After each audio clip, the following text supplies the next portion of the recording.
Bom dia, tudo Bom bem? dia. Hoje a gente começou o dia com uma notícia não muito legal, né? O Papa Francisco faleceu e a morte dele, ela tem um significado muito grande, né? É um líder da Igreja Católica, então isso envolve muita coisa, tanto no mundo espiritual como no mundo natural, no mundo político, no mundo cristão. E aí eu fiz um stories hoje cedo falando que quem entende um pouco de escatologia começa a perceber os sinais de algo que está por vir. E aí muita gente não entendeu, né?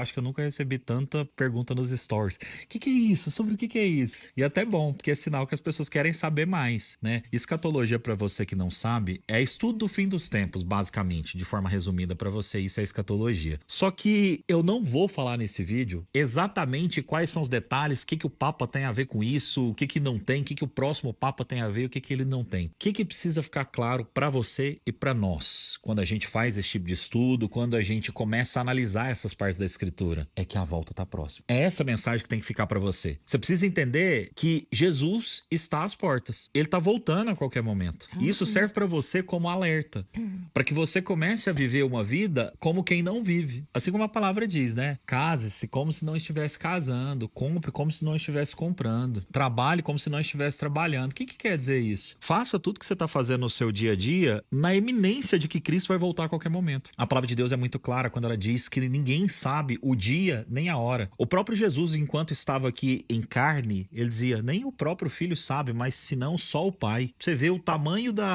do sigilo dessa data e hora exata. Então aqui nós não temos a intenção de ficar Tentando descobrir. tentando descobrir, esmiuçando, mas a gente fica alerta aos sinais porque essa percepção espiritual dos sinais acontecendo, ela às vezes nos desperta. Porque, vou te falar, é muito fácil se distrair com as coisas do dia a dia. E a própria Bíblia nos convida a prestar atenção nos sinais. Não nos convida a tentar descobrir dia e hora, porque fala ninguém sabe, mas nos convida a prestar atenção nos sinais. Fala, vocês sabem quando vai fazer frio olhando pelas nuvens, vocês sabem quando vai chover olhando para o céu, por que vocês não prestam atenção nos sinais? Então eles nos chamam a prestar atenção e valoriza que a gente preste, porque isso nos põe a âncora no lugar, né? Tipo assim, faz a gente lembrar que a nossa base é Cristo e que ele está para voltar a qualquer momento e que as coisas dessa terra aqui não são as mais importantes. O trabalho secular não é a coisa mais importante da vida de Carreira nenhum não é o ser mais humano. importante. Casamento. Até mesmo a família não é a coisa mais importante. A coisa mais importante é o nosso relacionamento com Deus, porque só com o relacionamento com Ele que você vai ter sentimentos por Ele e vai querer a volta dele. E vai entender por que aqui não tem valor, que é passageiro. Eu tava comentando lá nos stories e se você chegar aqui em casa, o Arthur tá ali e a Anne tá aqui no quartinho dela. Se você chegar e perguntar pros meus dois filhos, o que você quer ser quando você for adulto? É muito provável que a resposta deles surpreenda vocês. Porque o Arthur e a Anne, eles estão acostumados a falar: não, mas eu acho que a gente não vai chegar na vida adulta. Por quê? Porque eles creem de verdade que o Senhor está às portas. Eles creem de verdade que Jesus está voltando.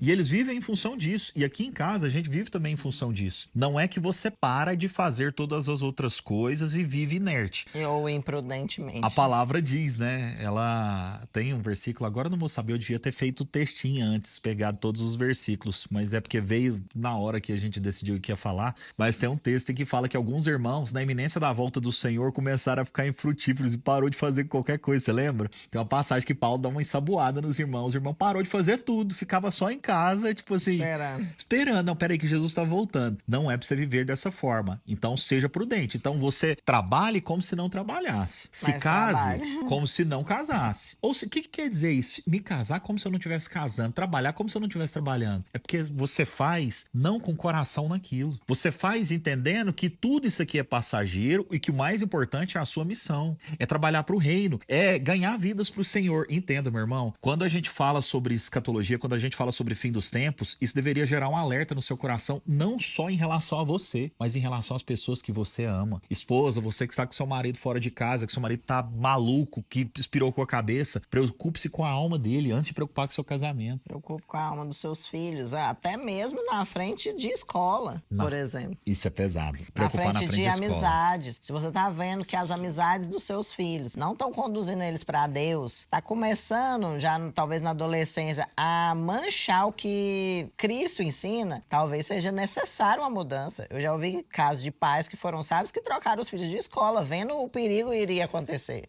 do menino se perder. Ó. Porque é mais importante estar num lugar que vai formar um caráter de Cristo na sua criança e no seu adolescente, do que estar num lugar que vai dar o melhor ensino do mundo pra ele. Olha só, isso aí que a Vanessa falou é importante demais. Às vezes a gente vê os irmãos muito preocupados, por exemplo, em dar uma carreira de qualidade pro meu filho. Eu quero que ele estude na Universidade Federal de não sei aonde, porque eu sei que lá ele vai ter um diploma, tal. E ele vai conseguir uma boa carreira. Só que aí você para analisar aquela faculdade, talvez, aquela federal, você vai ver que mandar seu filho para lá sozinho vai ser tão destrutivo para a vida dele, no sentido moral, no sentido da espiritualidade. Só que você não para pensar nisso, você tá mais preocupado com o dinheiro que ele vai ganhar, com a profissão que ele vai ter, do que com a própria alma dele. Você tá mais preocupado com isso do que com o que tá acontecendo no coração daquele jovem. Não é que você não vai estudar, que você não vai escolher uma boa faculdade, mas lembre de colocar Deus na frente. Ordem de prioridades. Ordem de prioridades, oração por isso. Já vi casos de problemas de filhos, começar a ter amizades que mexiam com droga, e a família foi sábia de mudar de cidade. Perfeito. Então, assim, se você tá num trabalho que você tá vendo que ele tá te corrompendo, tá aumentando... Muda de trabalho. Mude de trabalho. Ah, vou perder dinheiro. Daí? Perca dinheiro, mas não perca a sua vida, mas não perca seu testemunho, mas não estrague com a vida de um monte de gente ao seu redor. Não perca a sua família. Não perca a sua família. Então, assim, casar como se não casasse, trabalhar como se não trabalhasse, não quer dizer que você vai fazer essas coisas de uma forma relapsa e sem valor. Porque também tem um outro versículo que a Bíblia se completa, né? Então, por isso que você não pode ler só um pedacinho. Diz pra fazer tudo como para o Senhor. Fazer tudo com excelência, como para o Senhor. Então, você vai trabalhar com excelência, você vai servir no seu trabalho com excelência. Não para que os outros te vejam, mas que Cristo está te vendo, Jesus está te vendo, e você está trabalhando no nome dele. Então, a pessoa que sabe, aquilo ali é um cristão, ele trabalha igual um porquinho, faz tudo errado, ele é preguiçoso. Péssimo Você está queimando o nome de Cristo junto com você. Então, a gente faz as coisas valorizando o testemunho. O seu testemunho é importante em tudo que você fizer. Fazer com qualidade tudo que você fizer é também para o Senhor, ele está te vendo. Mas, perdi o trabalho, minha vida não acabou. Perdi o casamento, você vai lutar até o fim, mas deu tudo errado, minha vida não acabou. Um filho morreu, a minha vida não acabou. Coisas pesadas e difíceis acontecem nessa vida, nessa terra, e não é só com as pessoas más que coisas pesadas e difíceis acontecem.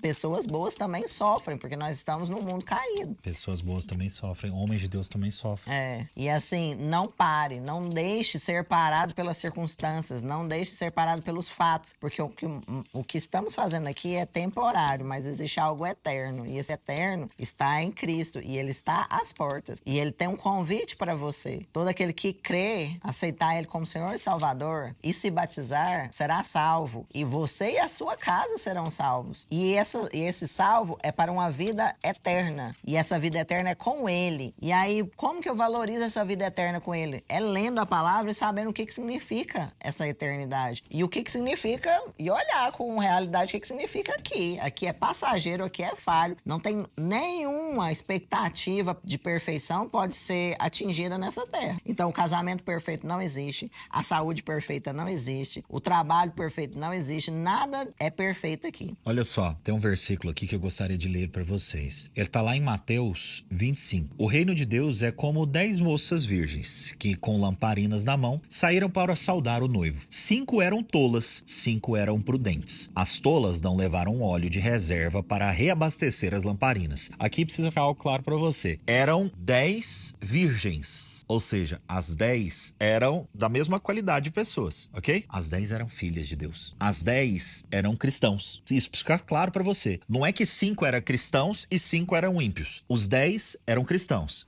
Só que aí, 5 era tolo e 5 era prudente. As tolas não levaram óleo de reserva para reabastecer as lamparinas. As prudentes, pensando nisso, carregavam vasilhames com óleo. O noivo demorou um pouco e todas dormiram. Olha só, cristão, levando as lamparinas, óleo, na palavra, representa o quê? Unção. No início, todas tinham. Todas tinham. Todos passaram por uma experiência, foram no Legendários, foram no encontro, teve alguma experiência se converteram com numa Deus, igreja, se converteram numa célula, se e converteram estavam com o ouvindo o coração evangelho. cheio do Espírito. Só que com o tempo, todas dormiram, todas tiveram que Todas esperar. dormiram, porque o noivo demorou. Só que metade tinha continuado abastecendo, De óleo buscando esse reserva. óleo, buscando esse Espírito. Continuaram congregando, continuaram unidas, recebendo o Espírito. junto, orando, louvando. E as outras continuaram vivendo como se vive o mundo. Olha se só. misturaram com o mundo e nem se pareciam O óleo- mais com as do início. Né? O óleo delas acabou. Ou seja, vou usar exemplo de Legendário porque se fala muito nisso agora, né? O cara foi pro Legendários. Tava O óleo cheio dele do durou fogo. um tempo e apagou. Aí a esposa me manda mensagem. Ah, mas durou Não o efeito, valeu só dura nada. 2 meses. Sim, mas é porque ele parou de pôr óleo. Tem que levar vasilha com óleo. Isso é pro cristão, não é pro Legendário apenas. Você se converteu, teve uma experiência com Deus, você tava quente, incendiado.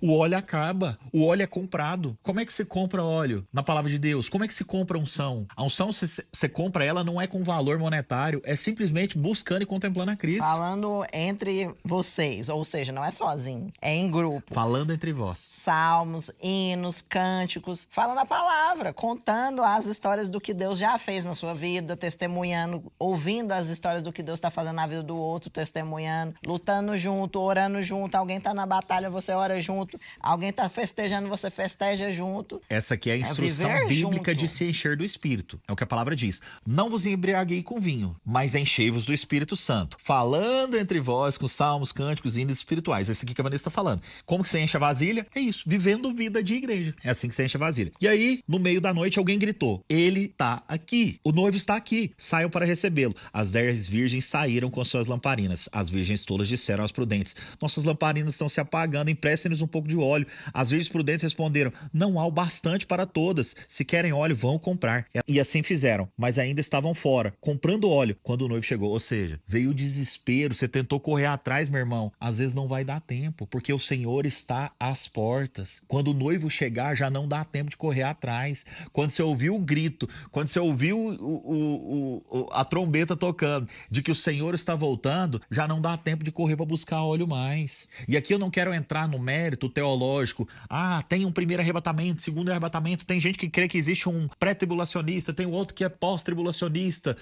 Isso aqui é irrelevante. Esse estudo escatológico para entender quando que é a tribulação e quando que não é, ele não é relevante e é essencial para sua fé. O que é essencial? Meu irmão, não queira Esteja estar em nenhum. preparado, Não queira receba. estar em nenhuma tribulação. Não queira estar em tribulação. Não queira ficar em nenhuma das hipóteses. Nem na primeira, nem na segunda, se é depois, se é não sei. Não importa. O que importa é que a sua botija tem que estar cheia de óleo. Sua lamparina tem que estar cheia de óleo. Você tem que estar levando vasilha extra de óleo. Você tá entendendo? Então, sempre que a gente faz esses estudos, muita gente que acaba estudando muito isso, coloca tanta ênfase, tanta energia, tentando descobrir as coisas, fazer cálculos e se prestando a fazer muito sobre isso, só que esquece o essencial. O que te importa, meu irmão, você não precisa ser especialista em escatologia. O que te importa é saber que ele tá voltando e que você tem que estar com a vasilha cheia de óleo. E óleo é unção, óleo é a presença de Deus, óleo é enchimento do Espírito Santo. Então, esteja buscando isso na sua casa, esteja buscando isso com a sua família, esteja buscando isso com seus filhos. O Senhor está voltando. Eu sei que esse assunto, para muita gente, é assunto de maluco, de psicótico. O povo ouve eu falando isso aqui,